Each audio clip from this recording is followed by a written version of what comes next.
아침에 시장을 알리는 글로벌 주식 라이브 월스트리트 모닝 브리핑 8월 16일 수요일 방송 시작하겠습니다. 여러분 안녕하세요. 여도은입니다. 화요일 날 방송을 했었어야 했나 이런 생각이 좀 드는 퐁당퐁당하는 시장이 연출되고 있습니다. 잠깐만 좀 정리를 하자면요. 그 화요일 그러니까 우리나라 시각으로는 화요일이고 미국 시장으로는 월요일장의 움직임을 보면 엔비디아 주가가 7% 넘게 급등을 했습니다. 그래서 기술주 중심인 나스닥 시장이 1% 넘게 강한 상승을 보였는데 참 이걸 뭐라고 표현을 해야 될지 모르겠습니다. 그 전에 이제 AI 관련한 버블 이야기하면서 엔비디아에 대한 버블을 지적했었던 모건 스탠리에서 엔비디아를 최선호 종목으로 유지한다. 주가 하락에도 여전히 장기 전망을 낙관한다라고 이야기를 했고 목표 주가도 $500를 유지를 했습니다. 그리고 뭐 사우디나 아랍에미리트에서 그 H백 반도체 칩을 대거 매집을 하고 있다. 또 사들이고 있다. 이런 소식이 주가에 강한 상승을 야기시켰고 미국의 유명 헤지 펀드인 타이거 글로벌이 엔비디아 지분을 1,300%로 늘렸다. 이런 소식도 굉장한 기대감을 갖게 하는 모습이었었고요. 그래서 뭐 인텔, AMD도 이렇게 함께 올랐는데 바로 다음 날인 오늘은 시장 분위기가 뭐 중국 우려 그리고 뭐 은행주에 대한 신용등급 강등 또 소매 판매는 여전히 또 탄탄하게 나오면서 이러한 시장의 상승을 바로 눌러버리는 그런 모습들이 나타났습니다. 자, 그렇다면 잠시 후에 뉴욕 증시 이렇게 말씀드렸던 자세한 상황들 정리를 해 보도록 하겠고요. 이어지는 심층 인터뷰 최근에 이제 채권금리 국채시장, 채권시장에 대한 이야기들이 참 많죠. 그래서 오랜만에 키움증권 안예하 선임연구원과 함께 요 부분들 좀 자세하게 이야기 들어보도록 하겠습니다. 또 오늘도 월가의 소식은 미국 주식에 미치다 이항영 전문위원과 함께 확인해 보시죠. 자, 뉴욕 증시 3대 지수는 모두 일제히 1%대 하락을 했습니다. S&P 500, 다우, 나스닥 모두 특히나 S&P 500 지수가 1.16% 하락, 나스닥 지수도 1.14% 하락을 했고요. 장중 내내 좀 하락해서 크게 낙폭을 줄이지 못하고 장 막판에도 장중 거의 저점 부근에서 마감이 됐습니다. 또 중국에 대한 경기 둔화 우려감이 국제유가를 계속해서 또 짓누르는 연일도 하락하게 만드는 요인이 됐고요. 그래서 WTI 기준으로 국제유가는 배럴당 81달러 선으로 다시금 밀려나는 모습들이 나타나고 있고 금값도 최근에는 계속 밀려가는 모습들이 연출이 되고 있습니다. 자, 이 가운데 뉴욕 시장은 여러모로 좀 안 좋은 부정적인 이야기들이 좀 한꺼번에 쏟아지는 모습이었는데요. 일단은 미국의 7월 소매 판매가 발표가 됐습니다. 사실 소매 판매가 시장 예상치를 웃돌고 여전히 미국의 소비가 탄탄하다라는 것은 미국의 경기에 대한 우려감을 좀 사그라들게 만들 수 있는 여전히 하반기 경기에 대해서 우려를 적게 만들 수 있는 요인이 될 수 있는데 반대로 이를 이제 발판 삼아서 계속된 긴축 행보가 이어질 거라는 우려는 시장에 좀 심리가 안 좋았을 때는 이런 쪽 좀 부정적인 쪽으로 해석을 하기 마련이죠. 7월 미국의 소매 판매 전월 대비 0.7% 늘어났습니다. 올 1월 이후에 가장 좀 크게 늘어났고요. 4개월 연속 증가세를 보였고 이에 따른 고금리, 지금의 금리가 계속해서 더 유지될 것이다라는 장기화에 대한 우려감이 지금 나오고 있는 상황입니다. 또 여기에 대해서 중국도 함께 이제 개장 전에 발표가 됐었던 개장 초부터 경기 지표가 발표가 됐는데 이거는 이제 반대로 좀 부진한 모습들이 나타나면서 이것도 악재로 작용이 됐는데요. 중국의 7월 소매 판매가 지난해 같은 기간보다 2.5% 증가하고 산업 생산 같은 경우에는 3.7% 늘어나는데 그쳤고요. 또 실업 관련한 지표도 발표가 됐는데 실업률도 계속해서 5.3%가 기록이 되면서 전달 대비해서 더 늘어났습니다. 특히나 청년 실업률 같은 경우에 최근에 굉장히 우려가 되고 있는데 요 연령대별 실업률을 공개하지 않기로 하면서 정보의 투명성에 대한 부분도 좀 지적되고 있습니다. 이 중국에 부진했던 이러한 관련한 경제 지표 발표된 이후에 이제 앞서서 진행됐었던 단기 정책 금리 7일물 영레포 금리와 1년 만기 중기 유동성 지원 창구 MLF 금리를 각각 0.1% 포인트 그리고 0.15% 포인트 인하를 하면서 지금 중국은 경제의 둔화가 예상보다 더 좀 심각하게 나오면서 여기에 또 지난주 그리고 월요일 우리 국내 증시를 하락하게 만들었었던 요인 중에 하나인 중국 부동산 시장의 불안도 계속해서 부정적인 심리를 만들고 있는 상황입니다.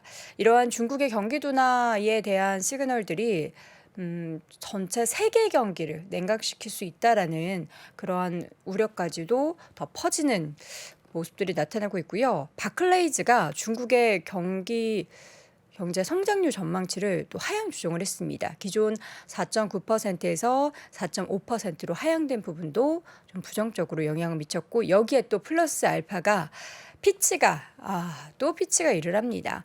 은행의 신용등급 강등 이제 지지난주에도 중소형 은행에 대해서 얘기 나왔는데 이번에도 또 피치의 크리스 울프라는 애널리스트가 한 매체와의 인터뷰를 통해서 은행권의 영업 환경이 악화되고 있다. 해당 등급이 추가로 내려가면 미국 주요 은행들의 신용 등급도 강등될 수 있다라는 경고에 나섰습니다. 지난 6월에 은행들의 그 OE 점수에 대해서 그러니까 영업 환경, 이 오퍼레이팅 인바이러먼트 영어하면 안 되는데 갑자기 영어를 했네요. 그 영업 환경 점수를 기존 AA에서 AA 마이너스로 내린 바가 있는데 여기에 대해서 요 점수가 A 플러스 그러니까 AA도 아니고 A 플러스 단계로 내려가면 주요 은행들의 등급도 강등될 수 있다고 경고를 했습니다. 그러면서 지난주 지역은행 그리고 이번에는 좀 대규모 은행들에 대한 이런 부정적인 내용들이 전해지면서 은행주도 전반적으로 하락했는데요. 밤사이에는 은행주뿐만 아니라 S&P 500의 11개 섹터가 모두 하락을 하는 모습이었습니다. 맵을 보여드려야 되나? 함께 보시죠. 물론 일부 종목 지난 월요일장 올랐던 엔비디아 주가는 화요일장에도 소폭이지만 강세 움직임을 보였지만 다른 반도체 주들은 모두 좀 하락을 했습니다. 특히나 마이크론 테크놀로지가 4% 넘게 하락을 했고요. 퀄컴의 주가도 2%대, 인텔도 2.5% 하락을 했고 온세미컨덕터도 3% 하락을 한 가운데 AMD의 주가는 0.56% 소폭 하락을 했습니다. 빅테크 주들도 모두 부진했는데요. 마이크로소프트, 애플, 구글, 메타, 아마존 등의 종목도 모두 하락했고 방금 말씀드렸던 주요 은행주들 JP모건이 2%, 뱅크 오브 아메리카가 3%, 웰스파고도 2%, 시티그룹도 2% 하락했고 전체적으로 안 좋은 데 따른 영향을 받았는데 그 옆에 있는 결제 관련한 종목 가운데 페이팔은 또 여기에 악재가 더 더해졌습니다. 행동주의 투자기업 엘리엇 인베스트먼트 매니지먼트에서 2분기 페이팔의 지분을 모두 처분했다. 이런 소식이 전해지면서 주가는 좀 큰 폭으로 밀려났는데요. 주가의 마감 종가는 6% 하락한 59달러 선에서 마감이 됐고요. 테슬라의 주가도 최근에 계속 좋지 않죠. 밤사이도 2.84% 하락을 했는데 테슬라는 지금 일단은 1만 달러 저렴한 미국에서 기존보다 이제 1만 달러 저렴한 저가 사양 모델 S 그리고 모델 X를 내놨다.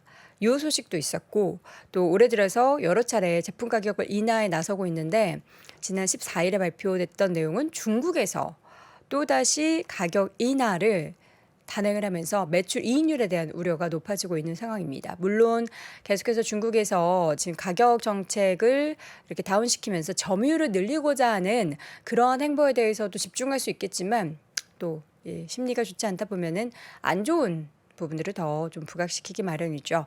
이뿐만 아니라 GM과 포드의 주가도 함께 하락을 하는 모습이었고요. 전기차 기업 관련해서는 이제 니콜라의 주가도 좀 하락세를 보이는 모습이 연출이 됐습니다.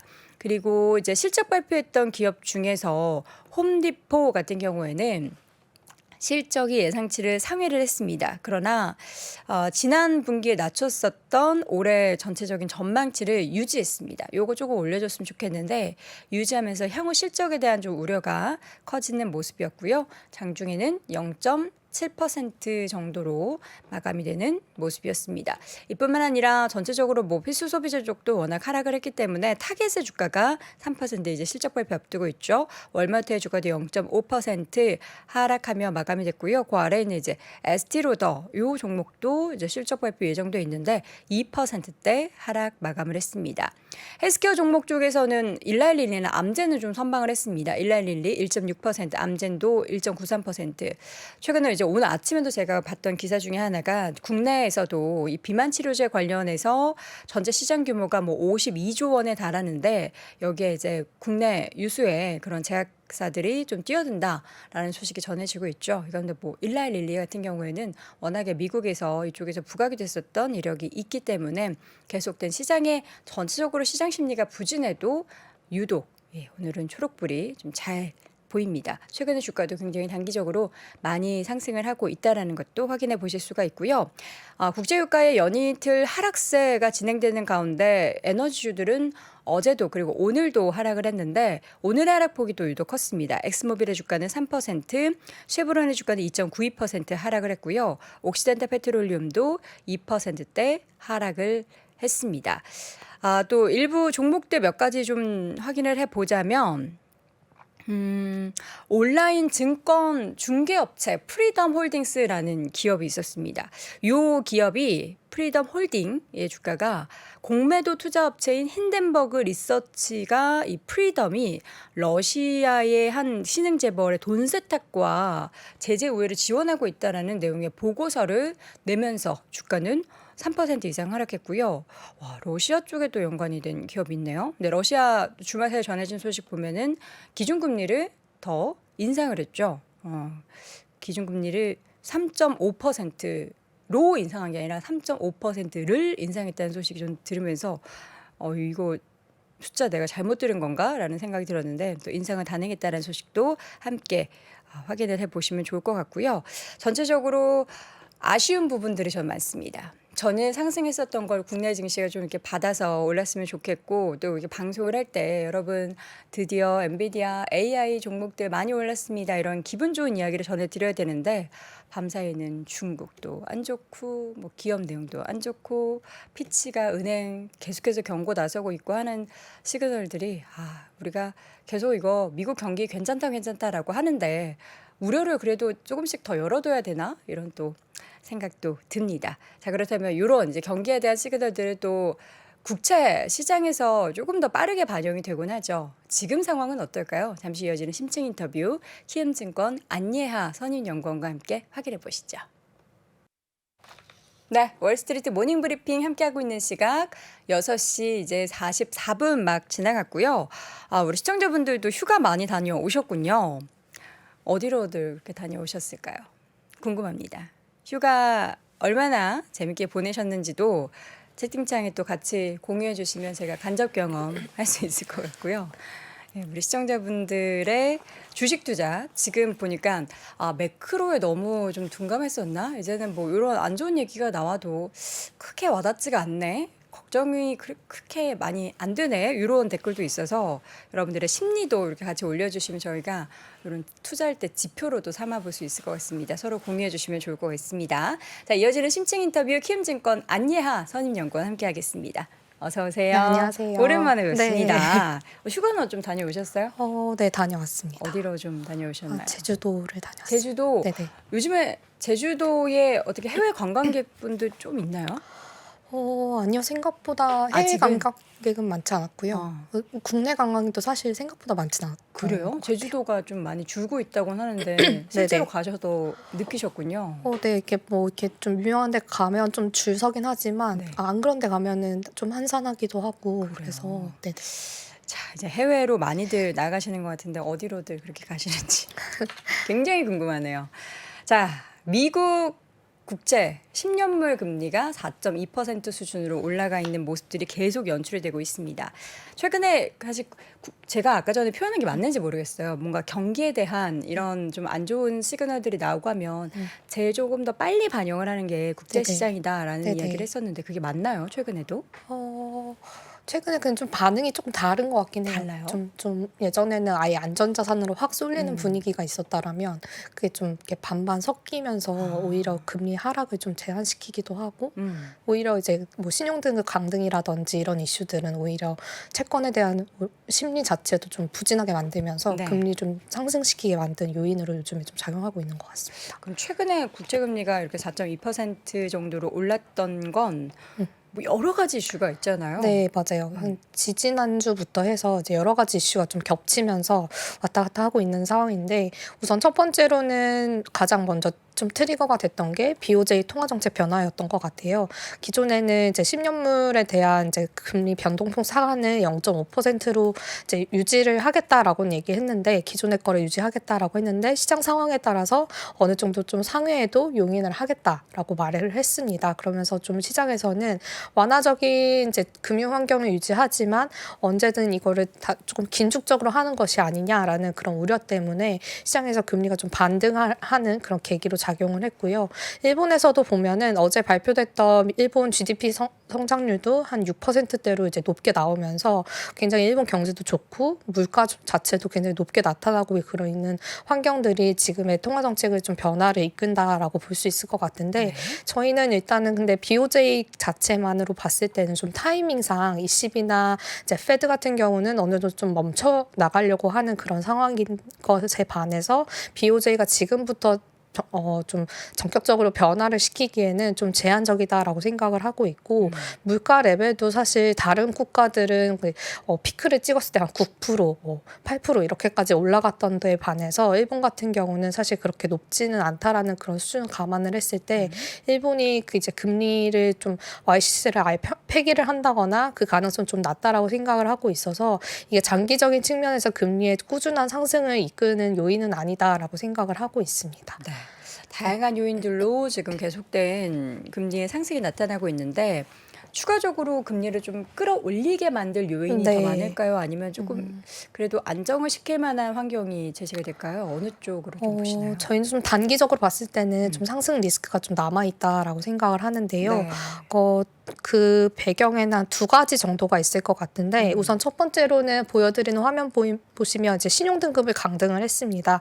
이거 자체가 이제 금리를 하락시키는 요인은 아닐 것 같은데 신용등급이 강등이 되면 아무래도 이제 기존의 AA에서 이제 AA로 하향 조정이 되는 거기 때문에 수요 자체가 좀 둔화가 될 수 있는 그런 환경인 가운데 일단 또 재무부에서 미국채 발행을 좀 확대를 시키겠다라고 또 발표를 했습니다. 아무래도 이제 6월 말에 있었던 이제 그 부채 한도 협상 이후에 자금 조달을 확대를 시키겠다라는 그런 의지가 이제 미국채 발행 계획을 통해서 확인을 하고 할 수 있고 이걸 좀 더 늘리겠다라고 하고 있기 때문에 그렇게 되면 수요는 낮은 상황에서 공급이 늘어나게 되면은 국채 가격은 떨어지게 되고 그럼 금리는 올라가게 됩니다. 그러면 이거 자체만으로 봤을 때는 금리가 좀 상승할 수 있는 그런 수급적인 요인으로 인해서 금리가 상승할 수 있는 그런 우려가 있는 상황이고 특히 수요 자체가 계속해서 둔화가 될 수밖에 없는 환경인 게 가장 베이스는 미국 연준에서 계속해서 QT를 하고 있다라는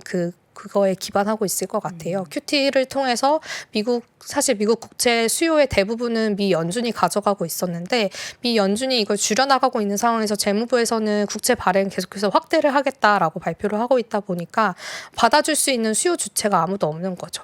그러다 보면 수급적으로 굉장히 불안한 상황들이 펼쳐질 수 있는 그런 상황이고 더 나아가서 사실 또 다른 추가 상승 리스크는 물가 요인일 것 같아요. 아직까지 물가 자체가 완전히 이제 좀 없어졌다라고 하기가 어려운 상황인 게 최근에 다들 아시겠지만 국제유가가 배럴당 80달러 선을 상회하고 있는 그런 상황입니다. 사실 저희가 이제 하반기 전망 자료를 작성할 때만 하더라도 한 평균 70달러 수준으로 하반기를 보겠다라고 하는 의견들이 대부분이었는데 이게 좀 넘어서면서 유가가 다시금 고점을 틀어야 하는 것이 아니냐라는 그런 우려들이 나오고 있고 이것들은 결국에는 기대 인플레의 반등을 다시금 끌어올릴 수 있는 그런 요인입니다. 죄송합니다.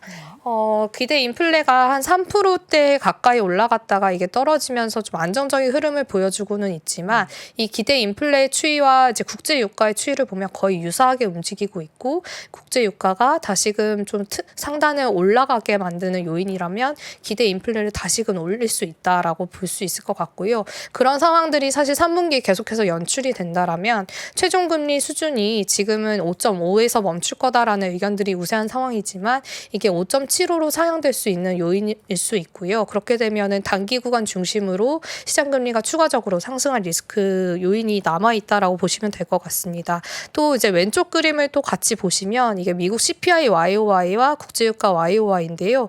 잘 보이실지 모르겠지만 이제 끝에 보면은 제가 점선으로 표기를 해놨고요. 이게 점선의 분홍색 선이 국제유가가 80달러를 매달 찍는다라고 가정을 했을 때 YOY 경로거든요. 그러면 연말 들어서는 이 YOY의 그 수준 자체가 마이너스 폭 자체가 굉장히 많이 줄어들게 됩니다. 그렇게 되면 연준이 금리 인상을 종료하게 되는 시점이 오더라도 연말 돼서는 다시금 이 헤드라인 물가 자체가 다시 올라갈 수 있는 그런 우려들을 자극시킬 수 있고 그렇게 되면 연준으로서도 이제 금리를 인하시킬 수 있는 어떤 명분이 주어지지 않을 리스크가 있기 때문에 그에 따라서 이제 금리가 조금 더 올라갈 수 있는 리스크가 단기적으로는 좀 남아 있다라고 보시면 될 것 같습니다. 네. 이게 어느 정도 상당 기간 유지될 거라고 보십니까? 이거 가늠을 할 수가 있나요? 왜냐하면 네. 우리 국제금리 미국 이제 많이 투자하셨거든요. 그렇죠. 사실 저도 어느 정도 상단은 계속해서 오고 있다라고 생각을 하고 있는데 문제는 사실 채권 투자자로서 봤을 때는 금리 인하를 해야 가장 베스트 시나리오가 나올 수 있는 거잖아요. 그거는 뭐 지금 그쵸. 나오는 시나리오 거의 내년 상반기 아닌가요? 맞아요. 그렇죠. 지금 이제 뭐 뉴욕 연은 총재도 빠르면 내년 초에 인하를 할 수 있다 뭐 이런 식으로 하고 있어서 내년 정도는 되어야 얘기가 될 수 있는 요인이라고 얘기할 수 있는데 또 한편으로는 이렇게 금리가 계속해서 올라가게 되면은 지금 이제 뭐 최근에 어제도 나왔던 피치에서도 이제 신용등급을 은행에 대해서 신용등급을 강등할 수 있다라는 그런 내용들도 나오고 있는 거 보면은 조금 고금리에 대한 부담들이 저는 3분기, 4분기 초에 계속해서 나타날 수 있다라고 생각을 하고 있습니다. 특히 이렇게 수급적으로 좀 이슈가 나오고 있어서 국채 시장의 어떤 수급 요인들이 계속해서 좀 꼬이게 된다라면 미 연준의 QT가 중단될 수 있는 그 가능성도 좀 높아질 수 있다라고 저는 생각을 하고 있고요. 그렇게 되면 과거에 QT를 멈췄을 때 금리를 인하를 같이 했던 그런 과거 사례들을 감안을 해보면 지금 이제 조금 오히려 금리가 올라감에 따른 어떤 부작용이 나타나는 환경들을 확인을 하면서 결국에는 금리 인하 기대를 다시금 확대시킬 수 있다라고 생각을 하고 있고요. 네. 그런 점에서 저희는 지금 최근 금리가 다시 올라가고 있는 상황들이 오히려 이제 그런 부정적인 이슈들을 자극시킬 수 있다라고 생각을 하고 있어서 보시면 이제 기준금리 이렇게 상향 조정하고 있는 가운데 은행에서 중대형 기업에 대한 대출 태도가 굉장히 보수적인 태도를 더 강화시키고 있습니다. 파란색 선이 이제 대출 태도고요. 0을 상회했을 때는 보수적, 0을 하회했을 때는 완화적이라고 표현을 합니다.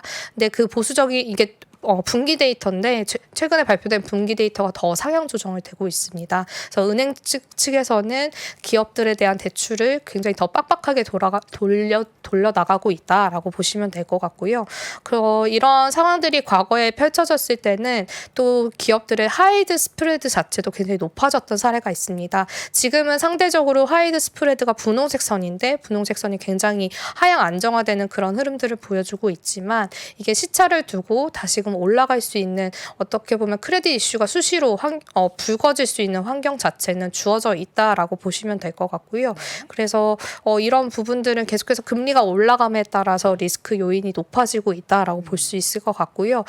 최근에도 신용등급이 좀 하향 조정된다라는 그런 우려들이 높아지고 있는데 과거에도 보면 항상 그렇게 좀 보수적인 대출 태도가 강화되고 나면은 항상 이제 그렇게 재무적인 상황들이 안 좋아지는 환경들이 과거에도 나타났었고 그게 뭐 2020년 뭐 코로나 때라든지 이렇게 2015년 국제 유가가 급락했을 때 당시라든지 이런 때 보면은 하향 조정되는 여파들이 비중들이 훨씬 더 높았던 사례들이 지금은 아직 좀 시차를 두고 나타날 수 있는 요인이라서 지금으로서 바로 나타나고는 있지 않지만 항상 이런 부분들은 결국에는 금리 인하를 좀 금리 인하 가능성을 부각시킬 수 있는 요인이라고 생각하고 있습니다. 이게 그러면은 희망회로 쪽으로 돌려보면은 지금 은행들이 옥죄지고 있고 안 좋은 상황들이 연출이 되고 있는 가운데 은행이 안 좋아져서 이제 대출 태도가 더 강화되면 기업들이 힘들어지다 보니까 지금 시장에서 나오고 있는 금리 인하가 내년쯤 지금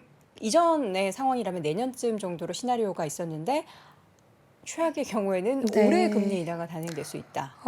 네, 가능성이 저희는 조금 높아지나요? 아직은 좀 올해 가능성도 남아 있다라고 저희는 좀 아직은 곧 남아 있는 게 유지를 어떻게 하고 50대 있고요. 50입니까? 아니면 그거 확률이 올라가고 있습니까? 저희는 사실 계속 좀 고집을 좀 부리고 있는 게 연말에 충분히 가능하다라고 생각을 좀 하고 있는데, 근데 생각보다 미국의 소비가 좀 좋아서 그 부분들을 좀 다시 봐야 될 것 같긴 한데, 소매 판매도 계속 네, 늘고 뭐. 근데 이제 사실 기업들의 어떤 그런 이슈들은 항상 이제 기업들의 감원으로 나타나게 됩니다. 네. 제 그림이 지금 막 PPT가 좀 깨졌는데 네. 보시면 이제 왼쪽이 미국의 신규 파산 신청 기업 건수고요. 이게 이것도 분기 데이터라 사실 가장 최근까지 데이터를 이게 반영할 연이죠, 수준은 연. 네, 2003년, 네네네. 2004년, 2005년이고요. 이게 사실 뭐 2009년, 10년에 항상 피크, 그때가 이제 금융위기로 피크였고, 사실 이 절대적인 레벨 자체는 굉장히 낮기 때문에 뭐 과거 수준은 아니다라고 볼 수 있지만, 그 오른쪽 그림을 보시면 똑같은 그림을 이제 YOY 증가율로 표시를 한 겁니다. 표시를 한 걸 보면 좀 가파르게 올라가고 있습니다. 과거 한 2008년, 2009년 수준으로 증가세 자체가 좀 가파르게 올라가주고 있어서 그런 부분들은 항상 우려할 수 있는 부분들이고요. 저희는 이렇게 기업들에서의 어떤 문제들이 나타난 거는 결국에 시차를 두고 가계 실업률 둔화로까지 이어질 수 있다라고 생각을 하고 있고, 지금 연준이 이제 통화 정책을 좀 변화시킬 만한 요인은 물가도 있겠지만 사실 실업률이 좀 올라오는 그런 흐름들을 확인을 해야 미 연준이 금리 인하를 가능할 수 있다라고 저는 생각을 하고 있는데, 이런 아직까지 실업률이 크게 움직이지 않고 있는 상황에서는 연준으로서도 사실 금리 인하를 단행하기 좀 어려울 거라고 생각을 하고 있습니다. 하지만 이렇게 기업들에서 이제 고금리로 인한 어떤 여파들을 확인을 하는 그런 과정들이 3분기, 4분기 중에 계속해서 나타날 수 있다라고 생각을 하고 있어서 그런 부분들은 결국에 금리 인하 가능성을 자극시키는 요인이라고 생각을 하고 있고요. 특히 그림을 보시면 이제 오른쪽 그림, 네, 지금 보여드리는 화면 그림 보시면 어떤 그림이죠? 기업의 감원 계획입니다. 감원 계획을 이제 발표를 하고요. 이제 분홍색 선은 비농업 신규 고용인데요. 비농업 신규 고용 다들 아시겠지만 점차 증가세 자체는 둔화가 되고 있고, 그 둔화되는 가운데서 사실 기업들의 감원 계획도 같이 늘어났다라는 거를 확인을 하실 수 있습니다. 물론 최근 들어서는 기업의 감원 계획이 좀 줄어들고는 있는데 그 레벨 자체가 사실 뭐 급격한 줄어드는 건 아니다라고 생각을 하고 있고, 이런 부분들이 계속해서 이제 연쇄적으로 좀 발생을 할 수 있고, 그러면은 사실 연준으로서도 지금 한 연말에 4% 정도의 실업률은 나타날 수 있다라고 좀 예측을 하고 있거든요. 이제 연준에서도 전망치를 발표한 걸 보면은 실업률이 4% 수준으로 올라갈 수 있다라고 전망을 하고 있기 때문에 그런 부분들은 금리 인하의 명분으로 충분히 저는 활용될 수 있다라고 생각을 하고 있습니다. 물론 이제 제가 말씀드리는 금리 인하 자체가 사실 예전처럼 어떤 크게 위기가 나타나서 기조적인 금리 인하가 지속이 될 수 있다라고 말씀드리는 건 아닌데, 사실 워낙 금리가 높았고 그에 따른 어떤 수급 이슈라든지 이런 식으로 좀 그런 부분 금융시장에서의 돌아가는 그런 환경들이 조금 이렇게 좀 타이트하게 굴러가게 될 경우에는 그 과거에 높았던 그 금리 수준 자체를 조금 낮출 수 있다라는 정도의 금리 인하 톤으로 봐주시면 될 것 같고요. 네. 그렇게 되면은 사실 어느 정도 시장 금리 자체는 기준 금리를 좀 하회하고 있는 상황이기 때문에 실질적으로 금리 인하를 하더라도 시장 금리의 하락 자체는 좀 제한될 수 있다라고 좀 생각을 하고 있습니다. 그렇기 때문에 어느 정도 금리 인하 폭 자체가 좀 제한이 된다라면 사실 지금 금리가 계속해서 올라가고 있는 상황에서는 오히려 좀 뭐 현금적인 여유가 있으신 분들에 한해서는 채권에 대한 매수를 계속해서 좀 확대를 하는 것도 좀 나쁘지 않은 상황이라고 생각을 하고 있고요. 그렇게 결국에 금리 인하를 하고 난 다음에 시장 금리가 하락하는 그 자체는 굉장히 적을 수 있다라는 그런 측면에서 오히려 이제 굉장히 저가의 매수의 기회를 계속해서 좀 활용을 하시는 것이 적절하다라고 저는 좀 말씀을 드릴 수 있을 것 같습니다. 지금 근데 이렇게 하반기에 대한 금리 전망 얘기를 하면서 하반기에 뭔가 경제 전망을 쫙 보는 느낌이었는데 말씀해 주신 것처럼 이제 기업에서의 뭔가 위축이 계속 나타나게 되고 뭐 그렇게 되면 이제 감원 감축을 하게 되고 그러면 당연히 우리 개인분들은 지갑이 가벼워지기 때문에 소비를 줄이게 되는 그런 상황들이 연출이 되게 되면 자연스럽게 뭐 그 속도는 얼마나 빠를지 모르겠지만 인플레이션이 좀 낮아지게 되겠죠. 근데 이게 인플레이션이 어쨌든 연준의 목표치처럼 그 수준까지는 올해 안에 달성하기는 어렵다고 하더라도 낮아지고 경기나 이런 환경적인 측면에서 안 좋다라고 하면 연준이 금리 인하 가능성이 높아지긴 하는데 결국에는 그럼 하반기에는 주식시장 같은 경우에는 부정적인 환경인 거잖아요. 근데 사실 이 금리 인하를 하게 되는 과정이 말씀드렸던 것처럼 이렇게 침체 자체가 경기 침체 자체가 굉장히 깊은 건 아닌 쪽으로 나타날 것 같아요. 살짝 네, 저희는 얕은 침체 정도로 네. 생각을 하고 있고 얕은 침대 정도로 연준이 금리 인하 할까요? 그럼 되게 경기에 대해서 네네. 그럼 뭐 정말 연착륙에 대한 이야기를 하면서 연착륙 정도는 금리 연착륙 정도는 사실 금리를 하기는 어려울 것 네. 같고요. 저희는 그럼에도 불구하고 사실 어느 정도 얕은 침체는 나타날 수 있고 그거에 따라서 물가 레벨도 조금 떨어지고 뭐 실업률도 조금 반등하는 그런 환경이다라면 사실 5.5라는 금리 레벨 자체는 굉장히 높은 수준이라고 저는 생각을 하고 있고 그 정책 금리와 물가와의 그 갭 자체가 굉장히 커지고 있는 그런 상황이기 때문에 그런 부분들이 긴축적으로 금융시장이나 경기에 좀 작용을 하게 될 경우에는 금리의 레벨 자체를 조금 낮출 수 있는 명분으로는 활용이 될 수 있다라고 생각을 하고 있어서 그렇게 되면 얕은 침체 그런 속에서 금리를 소폭이나마 인하를 하게 될 경우에는 주시장 자체로서는 저는 호재로 작용할 수 있다라고 저희는 보고 있습니다. 과연 또 시장이 어느 쪽으로 네. 방향을 잡게 될지는 또 그때 가서 다양한 상황들이 연출이 될 거고 또 그때도 많은 경제 전문가들이 뭐 이렇게 연준이 이런 거를 얘기하는 뭐 금리 인하나 이런 거를 단행을 하더라도 경기는 괜찮아요. 기업들 그래도 실적은 괜찮아요. 다만 실직이 되는 개인만 힘들 뿐이지라는 그런 생각도 갑자기 들어서 부디 하반기에 이렇게 금리 인하가 만약에 단행이 된다고 하더라도 이제 금융시장은 약간 혼란이 있겠지만 주식시장은 오히려 좀 호재로 반영이 되는 그런 포인트들이 더 많이 작용이 됐으면 하는 바람 가져보겠습니다. 자, 그러면 이제 지금까지는 사실 국채에 대한 투자를 약간 머뭇머뭇했는데 어떻게 보면은 물론 지금 확 들어가는 건 좀 무리일 수겠지만 조금씩 다시 한번 확대하는 그런 시기가 될 수 있겠네요. 네, 저는 그렇게 보고 있습니다. 사실 국채 금리가 4.3이 제가 알기로 가장 최고점이었거든요. 최근에 그거를 뚫는다면 사실 더 저는 매수를 더 강력하게 4.3이 상단이다. 네네. 저는 4.3이 상단이다라고 생각을 하고 있고 4.3을 훨씬 더 이렇게 제가 생각하는 상단이 높여지려면은 사실 기준금리가 5.75나 6까지도 더 올라가야 되는 환경이라고 생각을 하고 있고요. 그렇지 않는다라면 사실 4.3 정도가 저는 최고점이 수준이다라고 생각을 하고 있어서 이걸 뚫게 올라가게 된 경우에는 사실 일시적인 좀 오버슈팅이다라고 생각을 하고 있고 그렇게 되면 사실 국채권에 대해서는 저는 매수는 확실한 콜이 될 수 있다라고 생각을 하고 있습니다. 알겠습니다. 채권 금리의 흐름을 오늘 쫙 보면서 미국의 하반기에 대한 경기 시그널들에 대한 포인트도 한번 잡아봤는데요.